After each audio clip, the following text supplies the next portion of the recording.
So I'm making seafood okra soup, and the ingredients needed would be 500 grams of okra, two chopped tomatoes, two chopped shallots, and one that's just diced, which we will be using to blend later. One large mackerel that should be cleaned by your fishmongers. Two medium-sized red mullet, as well as ask your fishmonger to do that for you. Got about 12 large prawns, 4 tablespoons of garlic-infused olive oil, which is one that I made myself, 100 grams of chopped coriander, 8 chestnut mushrooms that will be diced, 5 diced garden eggs, or you can use one large aubergine, a tablespoonful of the roasted garlic, 40 grams of ginger, 3 habanero chilies, 2 stock cubes, or you can use chicken stock, beef stock, or vegetarian stock, whichever you prefer. A bunch of fresh spinach, and a tablespoon of bicarbonate soda, and 1 teaspoon of salt. Okay, so what I've done with this is I've actually just marinated the fish, which is the mackerel and the red mullet, in garlic, and I've grilled them for about 10 to 15 minutes with a little bit of olive oil. Okay, and these are all my ingredients now prepared and ready for me to start cooking. Now, as I go along, it will be interesting if you can also join. Bearing in mind, these are the ingredients I'm using. You can take some out and add alternative bits. So like with the fish, you can replace it with meat if you prefer. But in terms of meat and stuff, you have to cook it for much longer. Okay. So now scoop a tablespoon of the olive oil into your saucepan. Okay, on a medium heat. I prefer to cook on medium heat because I think the ingredients actually take their time to then release their flavors into the dish. And that's the whole point of it.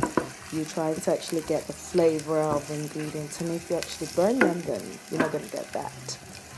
So what I've done here is I've just fried the shallots. That's one shallot that I've actually just added here with olive oil.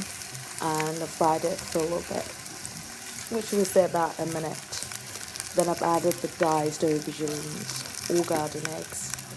Now, when you cut the garden eggs, to stop it from burning, what I did was I actually added a little bit of olive oil and a little bit of lime juice. So now I'm just going to let this cook in its own juice for a bit, taking care to stir it, just make sure it doesn't burn. But then again, if you're cooking on a medium heat, then it's not going to happen. Okay. So at this stage, the garden eggs or the aubergines, if that's what you're using, are actually going to absorb the flavors of the onions. So what I then did, I used one of the other shallot and 40 grams of ginger and 1 habanero chili, a little bit of water, and I blended it. And I've just taken about a tablespoon of ginger mix and I've added it to the onion and aubergine mix. Now I'm going to fry this gently for about 5 minutes until it's actually absorbed the ginger again. So it's all about the flavor, it's all about all these ingredients just absorbing and marrying each other actually. So that's all done, and just stir it and cover it and allow it to just steam. Okay, so once that's done, I take the cover off at this stage and then I add my chopped tomatoes. Okay. So just stir the chopped tomatoes in and just gently just mix it all together. Yet again, you're allowing the tomatoes and the aubergines to actually absorb each other's flavors. So once again, once that is done, I then add my roasted garlic, which I used for my olive oil, my garlic infused olive oil. So that's it, and that just makes the garlic, when you actually cook gently in the olive oil like that, it makes it a little bit sweeter, which is what I need its flavor to lend to this dish. So just cover it again and allow it to simmer for about 2 to 3 minutes. Then I add my 1 stock cube. In this instance, I'm using a vegetarian one. Usually I would actually make my own stock, but I've been cut short, so hence I'm using those. So just mix it well till it's like all the flavors are coating all the vegetables in the pot. Okay. At this stage, I then add the chopped mushrooms to the dish. Yet again, stir and mix it all together.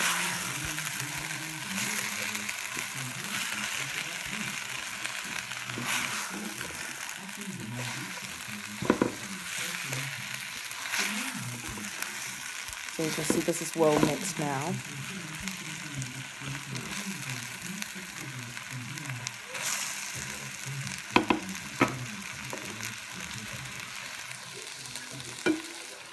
And then I cover it yet again for it to steam.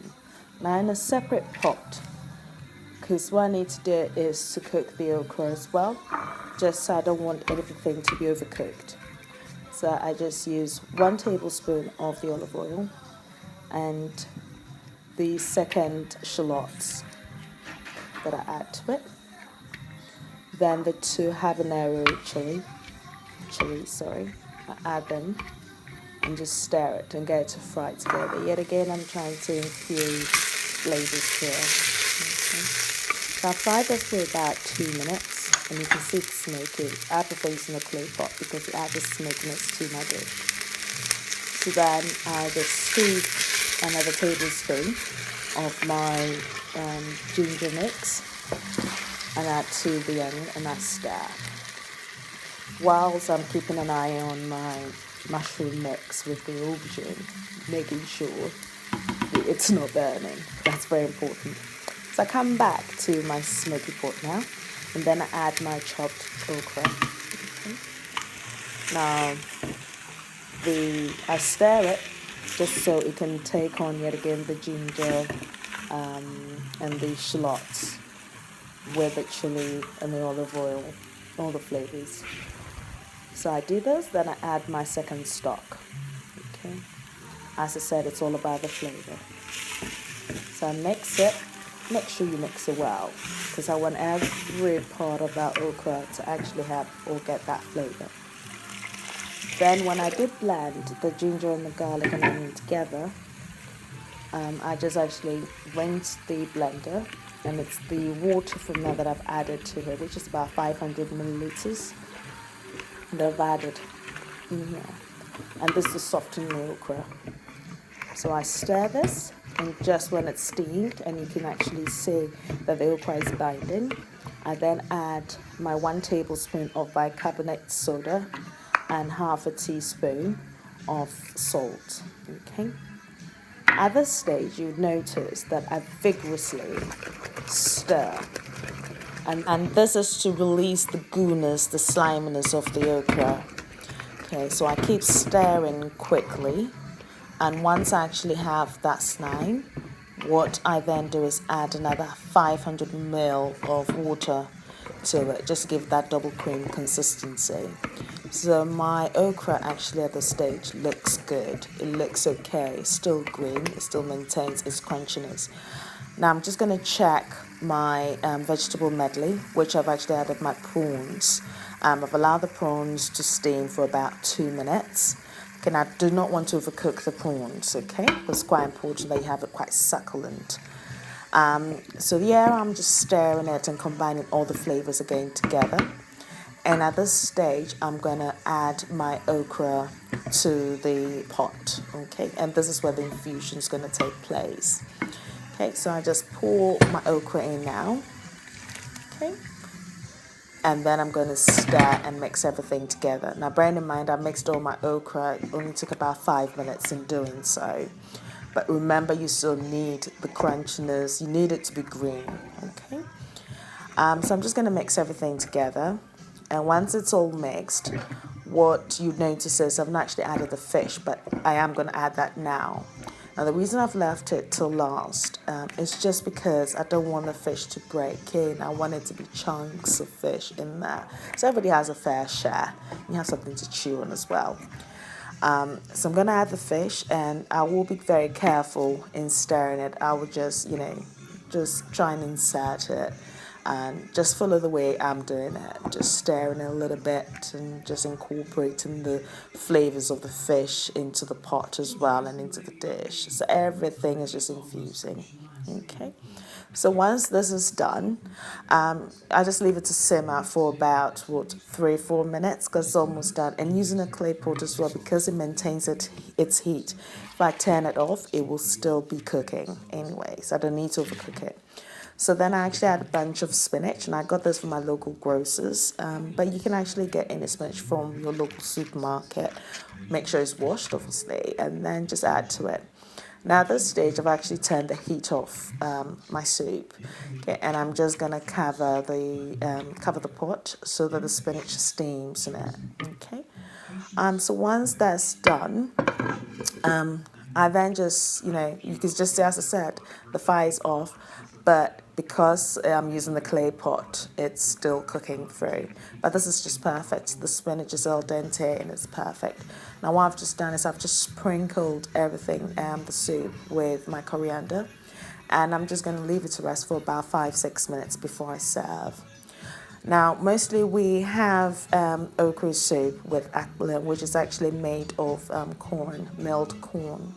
In this instance, I've actually got milled corn, which is mixed with red millet, which I'm serving with the with the okra this time. Okay, we also have banku as well. We'll talk about that next time. So cheers, enjoy a lovely meal.